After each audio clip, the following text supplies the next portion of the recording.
Update muna nga tayo sa mundo ng basketball sa Gilas, Pilipinas. Mukhang hindi na talaga makatwira ng ginagawa ng FIBA sa Pilipinas, partikular na sa ating mga players na si Jordan Clarkson na gusto lang naman maging local player. Samantalang ang Jamaica, bakit ganoon? Mukhang pinayagan nilang bumuo ng super team gamit ang mga Amerikanong players. Ngunit bago nga tayo magpatuloy, pakipindot naman ang like, subscribe at ang notification bell para updated ka sa susunod kong i-upload. Mukhang ang unfair bias at hindi na makatwiran ang FIBA sa ating mga players, partikular na dito kay Jordan Clarkson na alam naman natin na half Pilipino at gusto lang naman talaga maging local player sa Gilas, Pilipinas, ngunit hindi nga pinapayagan ng FIBA under Hagop rules. Si Jordan Clarkson kasi ay nakakuha ng Philippine passport nung may edad na siyang 21 years old, kaya naman hindi na raw pasok yon sa Hagop rules ng FIBA. Ngunit ganun pa man ay Pilipinong-Pilipino naman talaga siya at nire-represent at niyakap niya ang bansang Pilipinas, kaya nga lang pagdating sa FIBA ay hindi yun batayan at ayaw talaga nila gawing local player. Samantalang pagdating sa ibang lahi ay tila ba'y mabilis pa sa alas-tres ang tugon ng FIBA, kagaya na lamang ng pinaplano ng Jamaica na bumuo ng super team para paghandaan ang paparating na Olympics.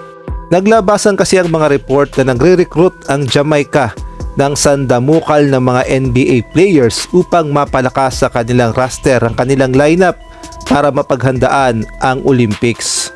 At kabilang nga sa kanilang mga nire-recruit na NBA players na mga Amerikano naman talaga ay sila Scottie Barnes, Amen Thompson, Ausar Thompson, Devin Vassell, Isaiah Stewart, Nick Richards na may half na pagiging Jamaican, si Norman Powell, at itong si Josh Minot na may half na Jamaican.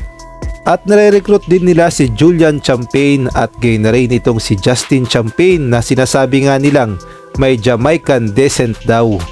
At ito pa nga ang matindi, ayon nga sa mga report ay on process na raw ang mga passport ng mga player na ito, at binalita rin yan ng Basketball Forever na isa sa mga sikat na basketball page sa Amerika na on process na nga ang mga passport ng mga players na nire-recruit ng Jamaica na pawang mga NBA players.